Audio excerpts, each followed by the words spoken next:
Vamos aplaudir Bill Gates e suas dançarinas. Ele começou como um adolescente tímido e obcecado por computadores e terminou como o homem mais rico do mundo. Ele nunca curtiu o estilo de vida dos ricos e famosos. Você sente que o dinheiro é quase um aborrecimento para ele. William Henry Gates III, a maioria o chama apenas de Bill Gates, construiu um império ao pensar de uma maneira completamente nova. Eu não tenho dúvida de que em 100 anos as pessoas vão falar dele como falam do Rockefeller, do Carnegie e de Ford, como uma pessoa que transformou uma era. Agora, após liderar a revolução digital e enfrentar muitas batalhas de antitrust contra o governo, Bill Gates é um homem diferente do que era alguns anos atrás. Ele é um pai dedicado e um ávido jogador de golfe que por acaso tem uma fortuna de 100 bilhões de reais. Ele poderia se acomodar com a fama, mas este não é o estilo de Bill Gates. O que faz Gates ser tão competitivo é que ele se diverte com isso. Ele vê isso como um jogo emocionante, como aqueles que ele jogava quando era um garoto. Ele é querido e respeitado, odiado e insultado, mas o que nem seus inimigos nem seus fãs podem negar é o impacto que Bill Gates causou na nossa era. Os valores que fizeram de Bill Gates um dos titãs do mercado do século XX vêm de suas raízes do Noroeste. O bisavô de Bill Gates, J.W. Maxwell, fundou o First National Bank em Seattle. Os Maxwells faziam bom uso de seus privilégios e de sua posição social, mas nunca ostentaram sua riqueza. O seu filho Willard, que também era banqueiro, e a sua esposa Adele, apaixonada por jogos de cartas, estavam entre os maiores líderes civis de Seattle. A sua única filha, Mary, era uma garota cheia de vida e muito inteligente, que se tornou uma líder estudantil na Universidade de Washington. Atlética e sociável, às vezes chamavam Mary Maxwell de Sorriso. Seu entusiasmo e sua energia afetavam todos à sua volta. Geralmente há um pequeno grupo que está sempre no meio da ação. Mary era uma dessas. Mary não se deixava influenciar. Era direta, charmosa, mas profundamente determinada.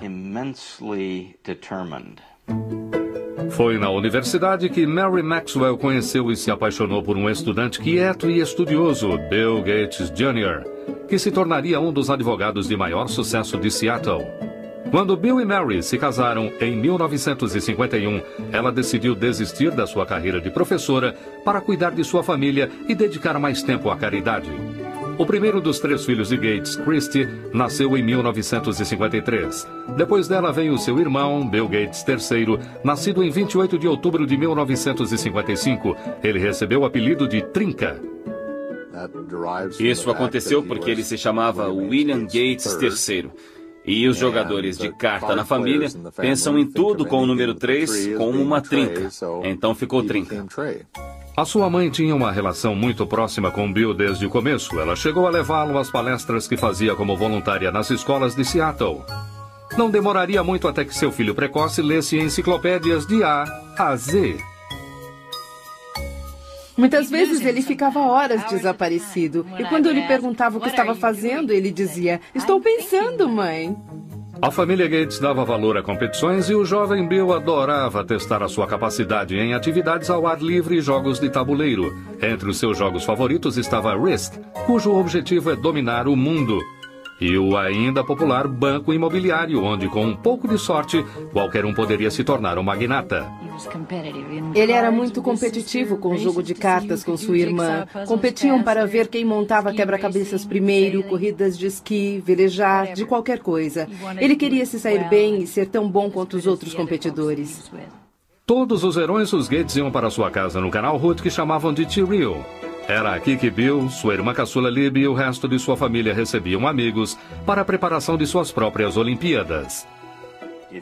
Se você passasse uma noite ou alguns dias com eles, sairia exausto de tantos jogos e atividades.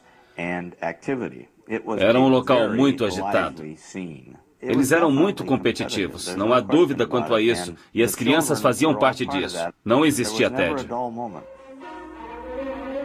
É a primeira exposição mundial nos Estados Unidos em 22 anos. Quando a Exposição Mundial de Seattle foi inaugurada em 1962, a família Gates correu para ver as futuras maravilhas do século XXI, inclusive tecnologia de computadores. Imaginem, se puderem, um cérebro eletrônico. Bill voltou muitas vezes para ver as exposições de alta tecnologia. Já estava claro que ele tinha um talento natural para matemática e ciências, mas ele também estava se tornando um solitário, mostrando sinais de uma rebelião pré-adolescente que o colocavam em divergência com a sua mãe. Mary e eu crescemos em famílias severas. Nossos pais eram controladores e nós pensávamos assim. E esse modelo não funcionava com Bill ou Trinca, que por volta dos 11 ou 12 anos começou a ficar muito independente emocionalmente.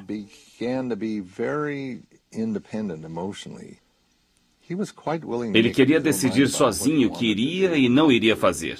E isso foi muito difícil para nós, especialmente para Mary. Ele estava um pouco perdido. Ele estava inquieto na escola, não sabia exatamente como queria passar o seu tempo.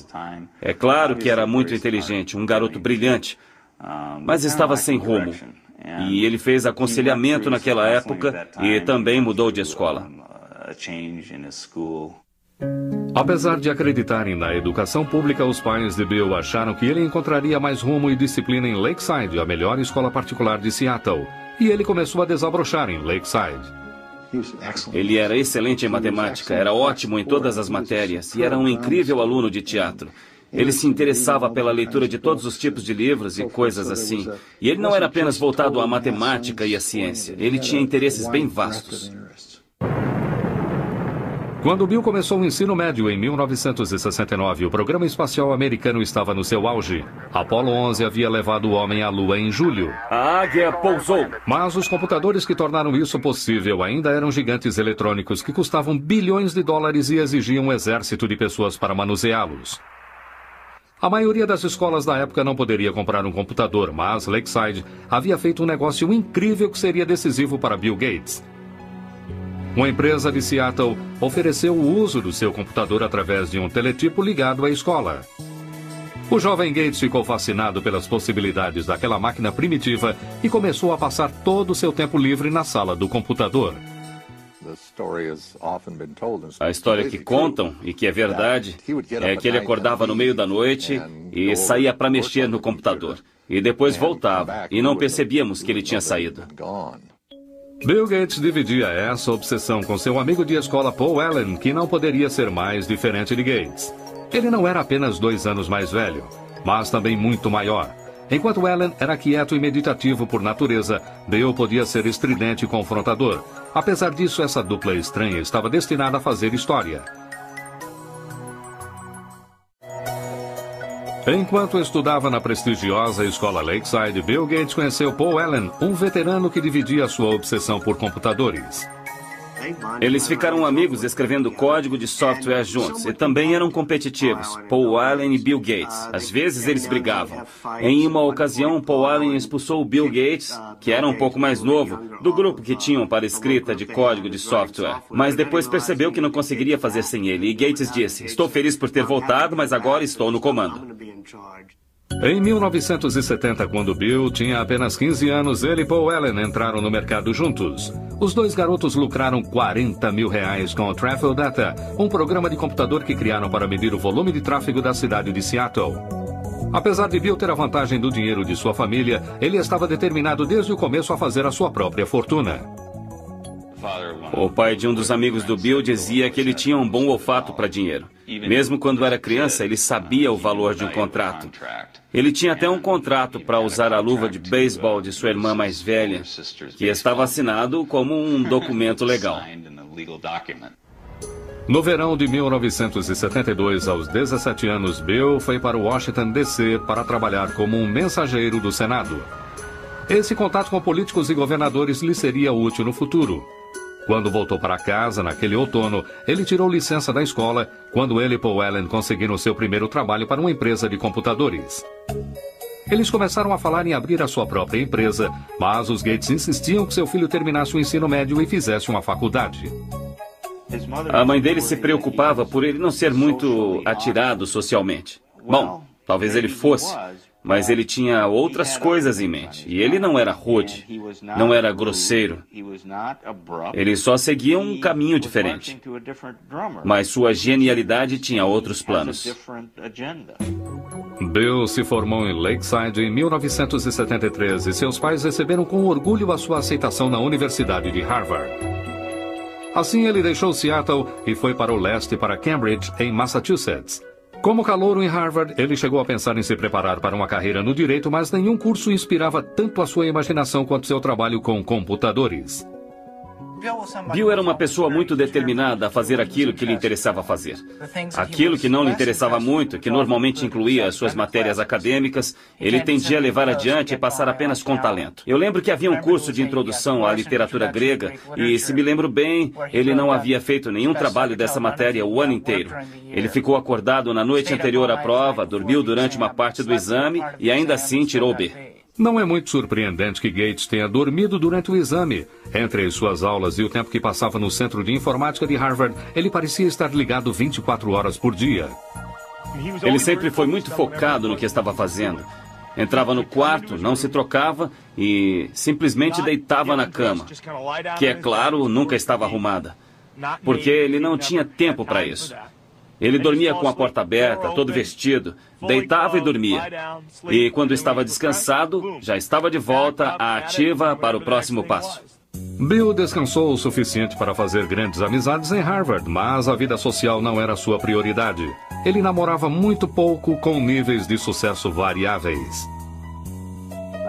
Entrevistei várias mulheres que haviam saído com o Bill e uma delas me disse que a primeira pergunta que ele fez foi: quantos pontos você fez no SAT?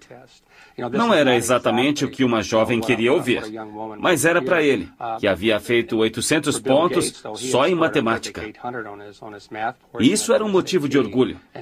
E ele queria ter certeza de que quem estivesse saindo com ele também tivesse uma boa pontuação. Bill Gates realmente brilhava na matemática, mas, na verdade, quando ele descobriu que não era o melhor aluno de matemática de Harvard, ele desistiu de se tornar um matemático. Enquanto ele mantinha suas opções acadêmicas em aberto, ele adquiria novas habilidades fora da sala de aula. Ele passava boa parte do tempo jogando pinball, videogame e principalmente pôquer, que era algo que todos faziam muito na faculdade. Mas foi Paul Allen, um antigo colega de escola e sócio de Bill, que lhe deu o seu grande golpe de sorte. Allen havia se mudado de Seattle para Boston para trabalhar. Em dezembro de 1974, ele pegou uma revista para ler na praça de Harvard. A capa da Popular Electronics anunciava a chegada do primeiro microcomputador do mundo, o Altair 8800. Ele correu para mostrar a notícia a Bill. Gates e Allen souberam naquele dia que o computador pessoal chegou para ficar. Eles viram que aquilo teria muito poder e uma dinâmica incrível para a sociedade e reconheceram o momento. O Altair foi criado por uma pequena empresa em Albuquerque, no Novo México, não muito longe do antigo campo de teste atômico de Alamogordo. Ed Roberts, que comandava a empresa, procurava por alguém que criasse um software que rodasse no seu pequeno e exclusivo computador.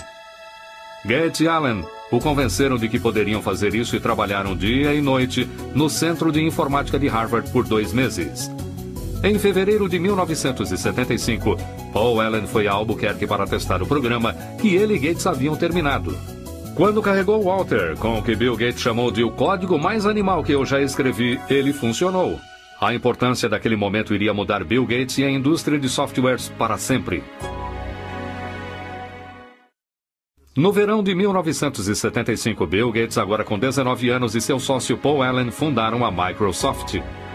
O trabalho com Altair, da empresa de computadores de Ed Roberts, se tornou tão exaustivo que Bill abandonou Harvard logo antes do último ano e se mudou para Albuquerque. A mãe de Bill ficou decepcionada com a escolha do filho. Dissemos a ele que havíamos guardado algum dinheiro para sua faculdade e que, se ele não terminasse em alguns anos, usaríamos o dinheiro para outras coisas. Naquele momento, ele nos assegurou que ficaria bem, que pagaria ele mesmo a faculdade, caso quisesse voltar. Bill tinha certeza de ter feito a escolha certa, mas ganhar a vida com softwares não seria fácil. O cenário do computador pessoal daquela época era de usuários que queriam dividir novas informações e softwares sem ter que pagar por isso. Foi um assunto que colocou Bill em discussão com seus colegas. Era um bando de adolescentes e estudantes que faziam algo fora do comum. E Bill não era muito popular, porque ele dizia: "Ei, pessoal, não roubem essas coisas. Nós criamos isso, é nosso." Ele era um homem de negócios no meio de um monte de nerds e hackers. Na verdade, Bill Gates chegou a escrever uma carta aos apaixonados por computadores criticando por terem feito cópias do programa da Microsoft. Ele disse: "Como a maioria dos que usam computadores deve saber, muitos de vocês roubam softwares. O hardware deve ser pago, mas o software deve ser dividido. Quem liga se as pessoas que trabalharam nisso serão pagas? Isso é justo?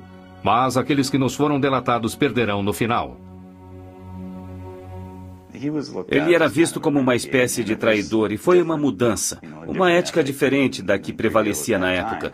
Mas eu não sei se a indústria de softwares teria se desenvolvido como fez se alguém não tivesse se prontificado a dizer o que precisava ser dito. Bill também estava em guerra com Ed Roberts, que o considerava mimado e insolente. Os dois discordavam praticamente sobre tudo e Roberts era um adversário formidável. Ed Roberts era um homem grande, ele media cerca de 1,80 m, pesava 130 quilos, e Bill Gates, que fundou a Microsoft com 19 anos, parecia ter 13 anos de idade.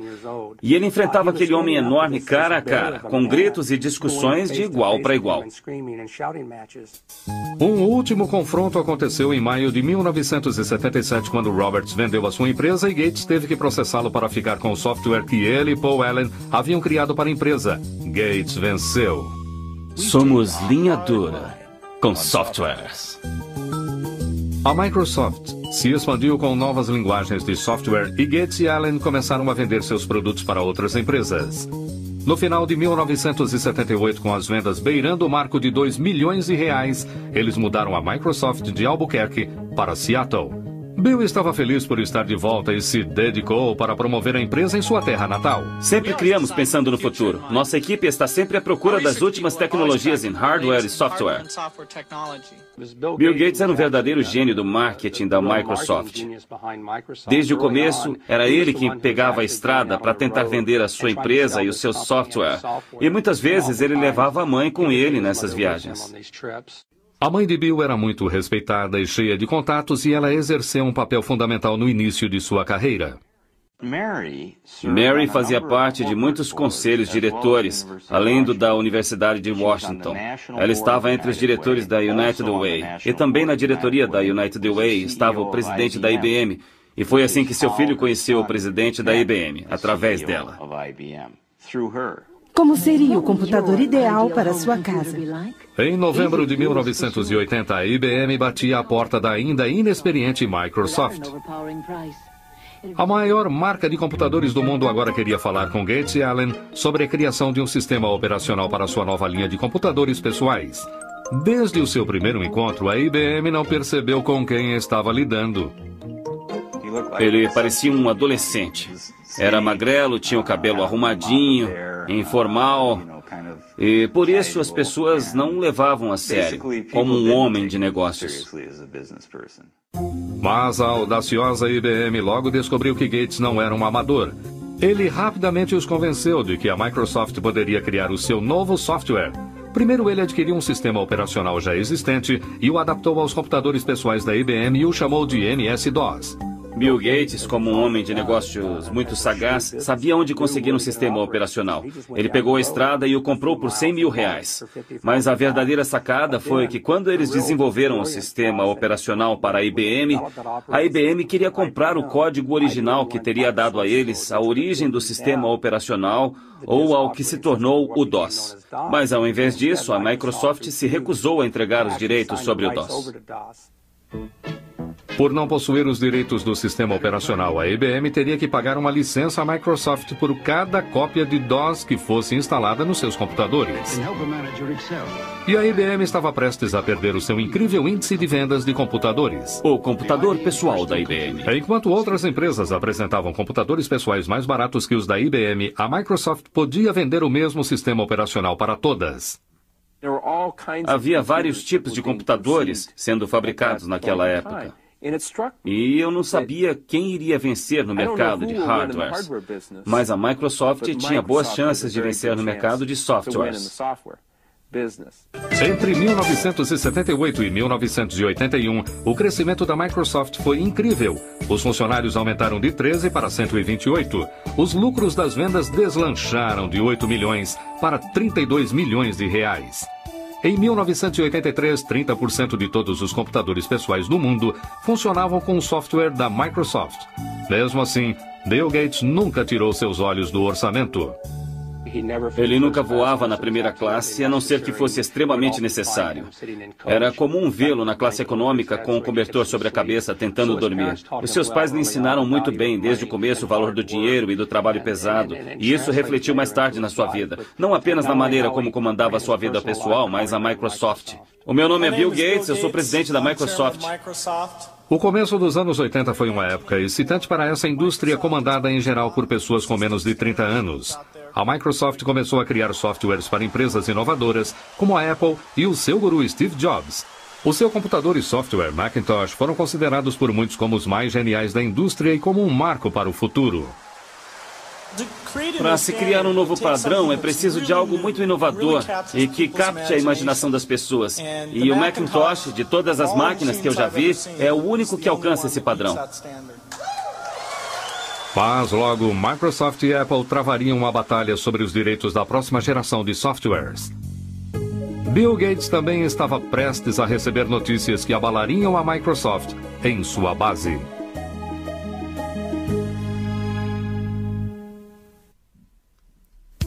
Em 1983, o futuro não podia parecer mais promissor para Bill Gates, agora com 28 anos, e para a Microsoft. A indústria de computadores pessoais estava a mil e havia uma demanda crescente de softwares. Bill Gates e Paul Allen surgiram como os príncipes da era do computador pessoal. Mas no meio da incrível ascensão da sua empresa, eles foram surpreendidos por notícias terríveis. Paul Allen, amigo e sócio de Bill desde o colégio, fora diagnosticado com linfoma de Hodgkin, uma variação do câncer. Isso trouxe uma perspectiva muito diferente para o Bill. Ele sempre foi muito agitado e exigente, e isso o ajudou de certa forma a entender os sentimentos alheios. A doença de Allen regrediu um ano depois, mas ele nunca mais acompanharia totalmente o dia a dia da Microsoft. Para dois homens na faixa dos 30 anos, que haviam criado uma empresa mundialmente importante e faturado milhões, era o fim de uma era. Eu acho que a história irá mostrar que a parceria deles era incrivelmente dinâmica. Eu costumo compará-la aos Beatles, Lennon e McCartney. As músicas que escreveram juntos são as mais marcantes e são tocadas até hoje. Eram ótimos compositores separadamente. Ainda ouvimos as músicas que cada um escreveu, mas eram melhores juntos do que se somarmos seus trabalhos. E Paul e Bill eram assim. Em 1984, Bill Gates se tornou o único rosto da Microsoft. Em abril daquele ano, ele foi apontado pela revista Time como o representante por excelência de um novo tipo de homens de negócios que entendiam tanto de tecnologia quanto de estratégias empresariais.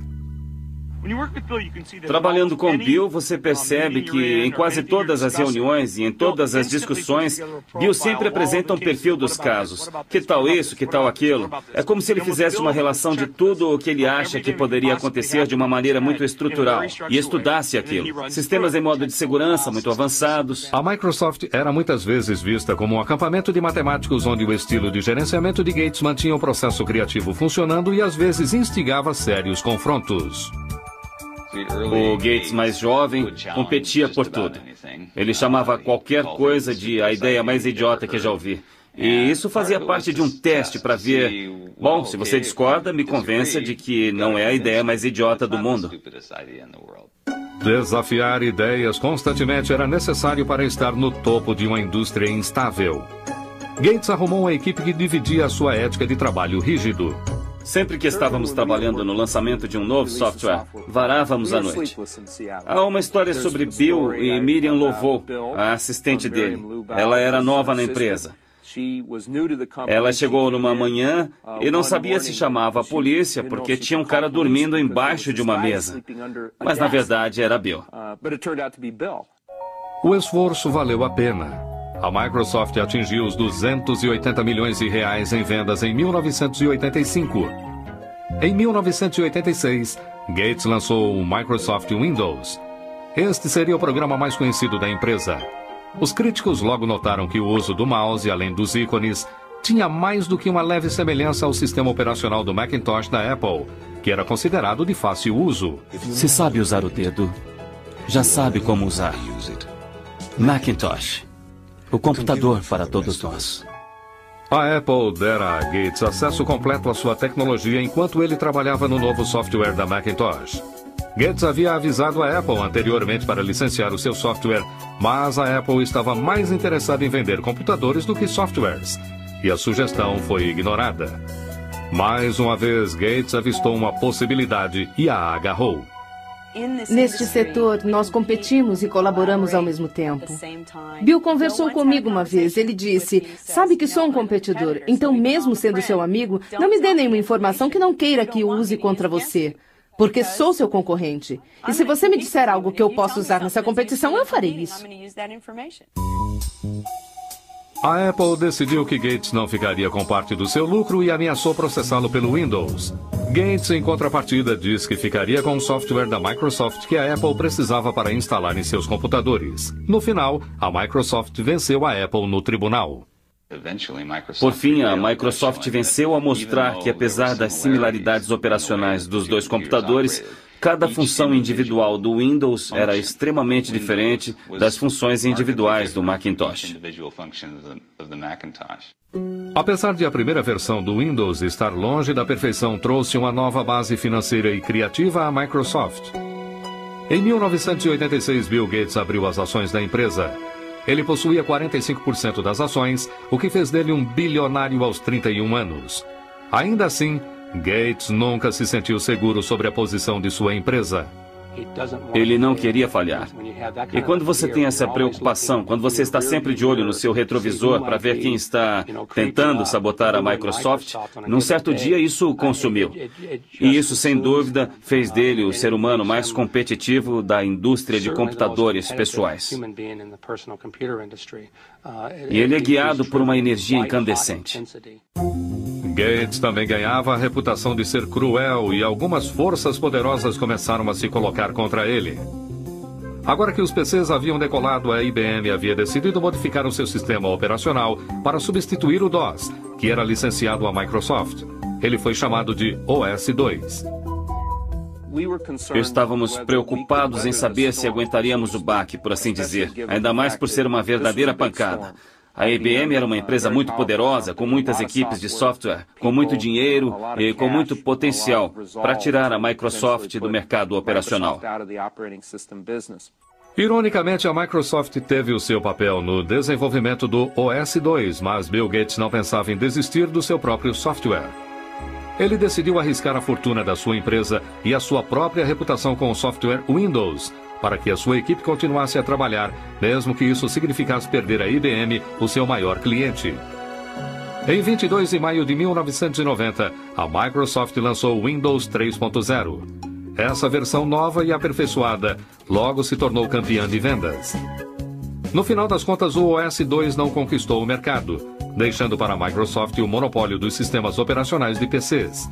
Agora, a Comissão de Comércio Federal começava a receber reclamações de que Gates estava usando seu domínio sobre os sistemas operacionais para acabar com a concorrência, diminuindo o preço dos produtos da Microsoft. Parecia que o presidente conciliatório da Microsoft estava ganhando uma imagem de predador. Bill Gates não é um homem bruto. Ele só precisa vencer.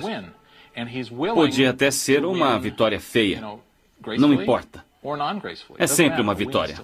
Os preços predatórios não eram a única acusação atribuída à Microsoft. Em 1993, o Departamento de Justiça deu início a uma nova investigação. Gates teria de enfrentar um de seus maiores oponentes, o governo dos Estados Unidos. Em 1993, Bill Gates e a Microsoft estavam mais uma vez sob investigação pelo Departamento de Justiça americano. Eles avaliavam queixas de que a Microsoft estaria cobrando as licenças das marcas de computadores com base no número de computadores vendidos, incluindo aqueles que não utilizavam o software Windows. Eles fizeram com que os fabricantes de computadores pagassem pelo software da Microsoft, mesmo que não fossem instalados em seus computadores. E, como consequência disso, impediram a entrada de concorrentes no mercado. O Departamento de Justiça acusa a Microsoft, a maior empresa de softwares do mundo, de utilizar práticas ilegais de marketing de quebras de contratos. Em julho de 1994, a Microsoft concordou em cancelar as cobranças em questão e o Departamento de Justiça arquivou o caso. Gates nunca iria admitir que a Microsoft houvesse monopolizado o mercado, alegando que apenas fornecia softwares melhores por preços mais baixos. Não somos como crocodilos, não saímos por aí comendo coisas. Nós inventamos essas lindas caixinhas, esses belos pacotes de software que você instala no seu computador e ou você se diverte usando e isso te ajuda a fazer as coisas ou não. Mas não era tão simples assim para os investidores. As sondagens do governo e as brigas com a IBM e com a Apple fizeram com que o valor das ações da Microsoft caísse. Agora, havia mais pressão do que nunca para o lançamento da próxima versão do Windows. Gates encontrou maneiras criativas de aliviar a tensão. Ele apareceu nos comerciais da sua empresa com a maior arma da Microsoft, Steve Ballmer. Muitas vezes ele fazia entradas dramáticas para promover a sua empresa em convenções de software. Uma vez chegou vestido de Sr. Spock, de Jornada nas Estrelas. Gates também fundou o Microgames. Essa gincana para funcionários da Microsoft é uma reminiscência dos seus jogos de criança no canal Hood. Era como um acampamento de verão para adultos. Todos iam para a casa dele. Ele passava meses pensando quais seriam os jogos. Era como um mestre de cerimônias. Ele montava as nossas equipes com muita atenção à dinâmica das equipes e como poderíamos interagir. Nós tínhamos de participar desses jogos como os de um acampamento de verão. E eu conheci Melinda em um desses jogos. Melinda era uma moça de 28 anos formada com um MBA na Universidade de Duke. Ela havia trabalhado como executiva da Microsoft por muitos anos. Estava cada vez mais claro para a família de Bill e seus amigos que ela era a mulher com quem Gates, aos 37 anos, decidira passar o resto de sua vida. Ele namorou Melinda por bastante tempo antes de se casarem, e eu os acompanhei com o passar dos anos. Eles sempre pareceram ter uma relação especial, um nível de intimidade, de conexão intelectual que soltava faíscas. Ela é realmente uma pessoa maravilhosa, é perfeita para ele. É muito inteligente, organizada, ela o apoia e se interessa por sua família e por uma boa convivência familiar. Bill e Melinda se casaram em 1º de janeiro de 1994 no Havaí. Uma noite antes da cerimônia, Bill havia preparado uma serenata especial para Melinda. Ele fez Willie Nelson cantar na noite anterior ao seu casamento e foi uma grande surpresa. Bill se levantou e disse: "Eu amo Melinda e gostaria de cantar umas músicas para ela nesta noite, mas como eu não canto muito bem, pedi a um amigo que viesse cantar para nós." Em Melinda, Bill encontrou uma parceira que lhe dava o tipo de felicidade pela qual ele sempre procurou e alguém que entendia as demandas do seu trabalho. Mas apenas meses após o seu casamento, a alegria que Bill dividira com sua família se transformaria em desgraça. A sua mãe Mary, que havia sido a sua maior aliada, fora diagnosticada com câncer de mama. Ela morreu na manhã do dia 10 de junho de 1994. Bill correu para casa para ficar ao lado de sua mãe. Quando ele chegou em casa naquela noite, ele havia sido parado pela polícia no caminho, porque estava correndo. E é claro, o policial o reconheceu. Não era a primeira vez que era parado por correr, aliás. E o guarda olhou para ele e perguntou o que estava acontecendo, porque ele disse: "Eu estava sentado e as lágrimas corriam pelo meu rosto." E o policial disse: "E então?" E ele disse para o policial: "Eu sinto muito, a minha mãe acabou de morrer." E o policial disse: "Vá em frente, mas por favor, vá mais devagar." Então ele foi profundamente afetado pela morte da mãe, como todos nós, é claro. Nos anos seguintes, Bill passou a dar continuidade ao trabalho de sua mãe de criar uma fundação filantrópica para desenvolver grandes projetos nas áreas de saúde e de educação. Mas nem mesmo toda a sua riqueza e poder o protegeriam da crise que ele e a Microsoft teriam pela frente. Em 1995, Bill Gates, agora com 39 anos, estava estabelecido em uma nova vida de homem casado. Com a sua esposa Melinda, ele tirou férias para explorar o mundo da África até a China. Parecia agora que Bill Gates realmente tinha tudo. Este é um homem tão bem sucedido que o seu chofer é Ross Perot, senhoras e senhores. Vamos aplaudir Bill Gates e suas dançarinas. 1995 também foi um ano de merchandising para a Microsoft. O Windows 95 foi apresentado ao som de trombetas. O apresentador do Tonight Show, Jay Leno, fez uma propaganda rasgada do novo software.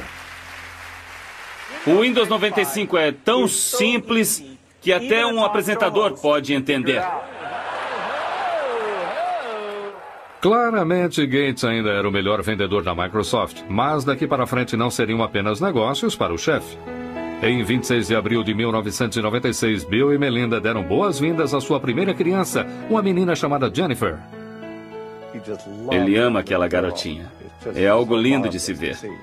É muito gratificante para um pai ver seu filho ter o mesmo sentimento pelos filhos dele, assim como eu sentia por ele e suas irmãs. Então, é muito gratificante. Um ano após o nascimento de sua filha, Bill mudou-se com sua família para uma casa dos sonhos de 108 milhões de reais. Além dos quartos, havia uma biblioteca que abrigava um caderno de Leonardo da Vinci, pelo qual Gates pagou mais de 60 milhões de reais. Apesar de a casa servir para muitas funções empresariais, para a família Gates era apenas o seu lar. É uma casa muito familiar e aconchegante. Eu me lembro da primeira vez em que fui até lá, depois de completamente terminada, andando pela casa e vendo motocas de brinquedo por toda parte e coisas assim.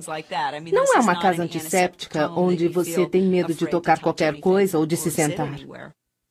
Enquanto a vida pessoal de Bill Gates se completava, a sua vida profissional ia se tornando frustrante.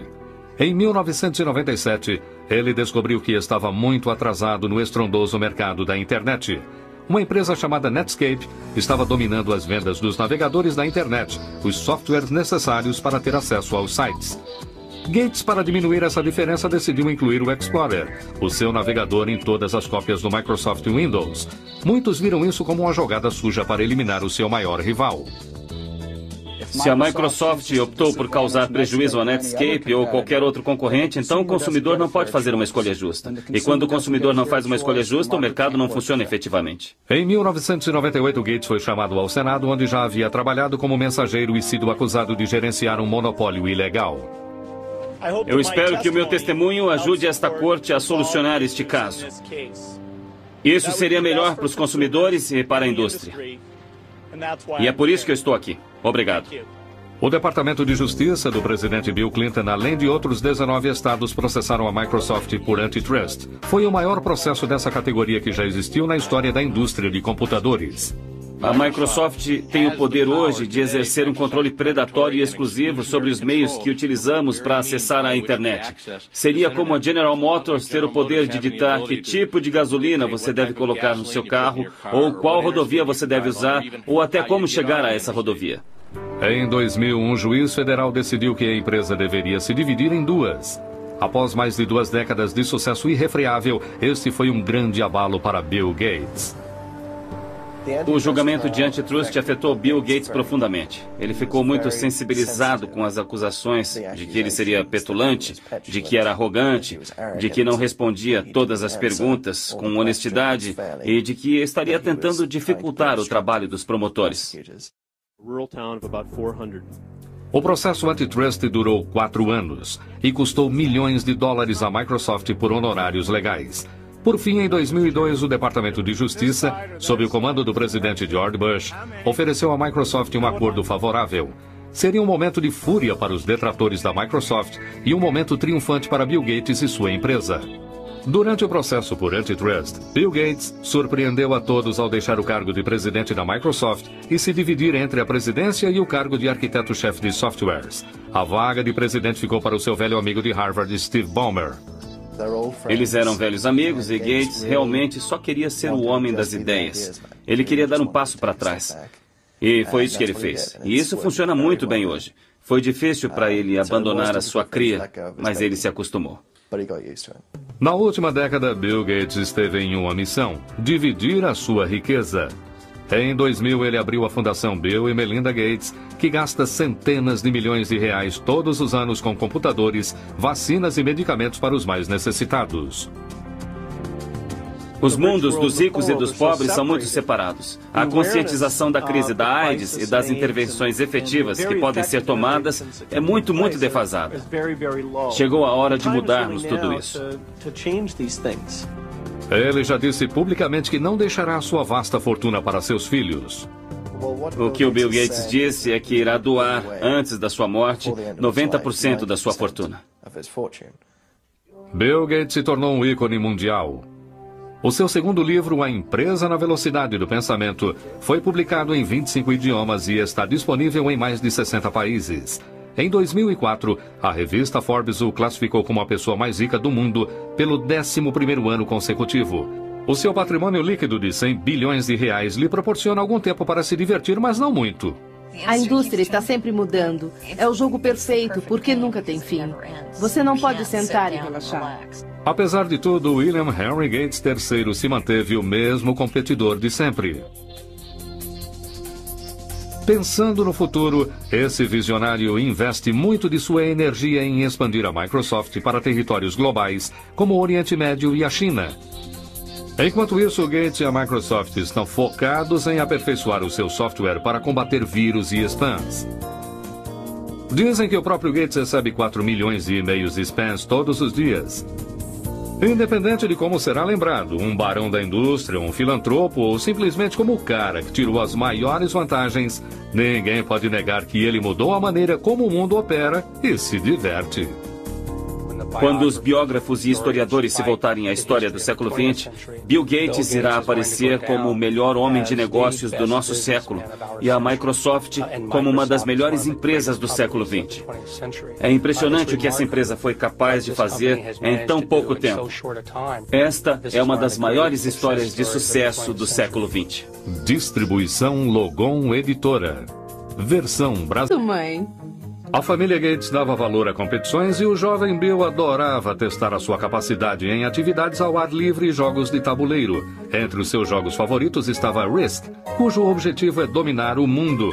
E o ainda popular Banco Imobiliário, onde com um pouco de sorte, qualquer um poderia se tornar um magnata. Ele era muito competitivo com o jogo de cartas com sua irmã. Competiam para ver quem montava quebra-cabeças primeiro, corridas de esqui, velejar, de qualquer coisa. Ele queria se sair bem e ser tão bom quanto os outros competidores. Todos os verões, os Gates iam para sua casa no canal Root que chamavam de T-Real. Era aqui que Bill, sua irmã caçula Libby e o resto de sua família recebiam amigos para a preparação de suas próprias Olimpíadas. Se você passasse uma noite ou alguns dias com eles, sairia exausto de tantos jogos e atividades. Era um local muito agitado. Eles eram muito competitivos, não há dúvida quanto a isso, e as crianças faziam parte disso. Não existia tédio.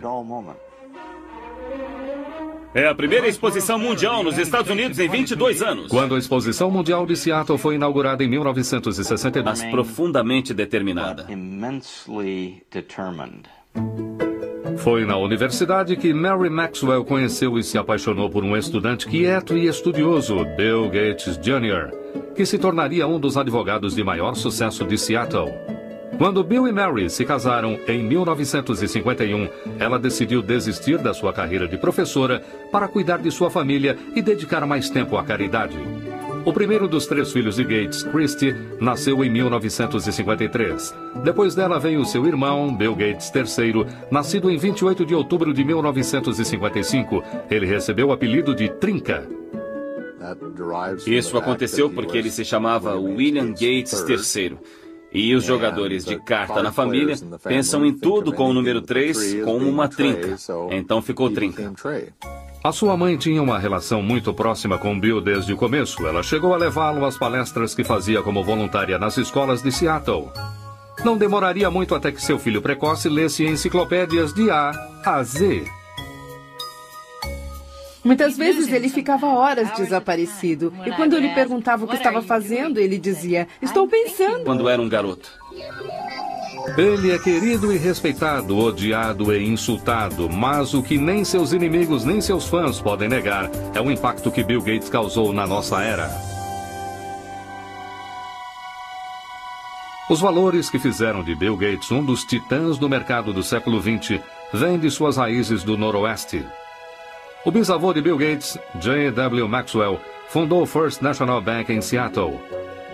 Os Maxwells faziam bom uso de seus privilégios e de sua posição social, mas nunca ostentaram sua riqueza.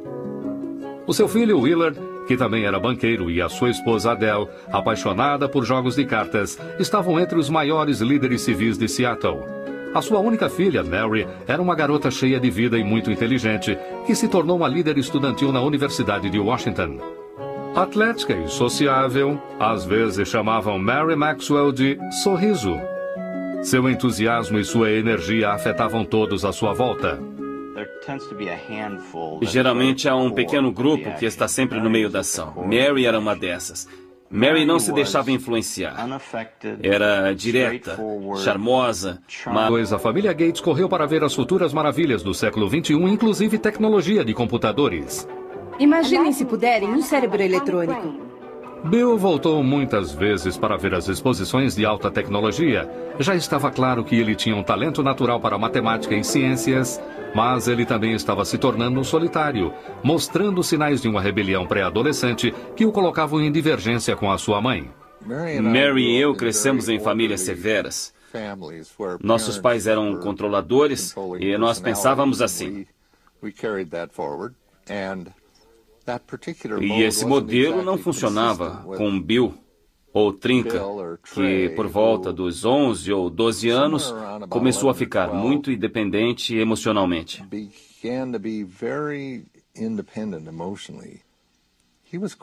Ele queria decidir sozinho o que iria e não iria fazer. E isso foi muito difícil para nós, especialmente para Mary. Ele estava um pouco perdido. Ele estava inquieto na escola, não sabia exatamente como queria passar o seu tempo. É claro que era muito inteligente, um garoto brilhante, mas estava sem rumo. E ele fez a... Vamos aplaudir Bill Gates e suas dançarinas! Ele começou como um adolescente tímido e obcecado por computadores e terminou como o homem mais rico do mundo. Ele nunca curtiu o estilo de vida dos ricos e famosos. Você sente que o dinheiro é quase um aborrecimento para ele. William Henry Gates III, a maioria o chama apenas de Bill Gates, construiu um império ao pensar de uma maneira completamente nova. Eu não tenho dúvida de que em 100 anos as pessoas vão falar dele como falam do Rockefeller, do Carnegie e de Ford, como uma pessoa que transformou uma era. Agora, após liderar a revolução digital e enfrentar muitas batalhas de antitrust contra o governo, Bill Gates é um homem diferente do que era alguns anos atrás. Ele é um pai dedicado e um ávido jogador de golfe que por acaso tem uma fortuna de 100 bilhões de reais. Ele poderia se acomodar com a fama, mas este não é o estilo de Bill Gates. O que faz Gates ser tão competitivo é que ele se diverte com isso. Ele vê isso como um jogo emocionante, como aqueles que ele jogava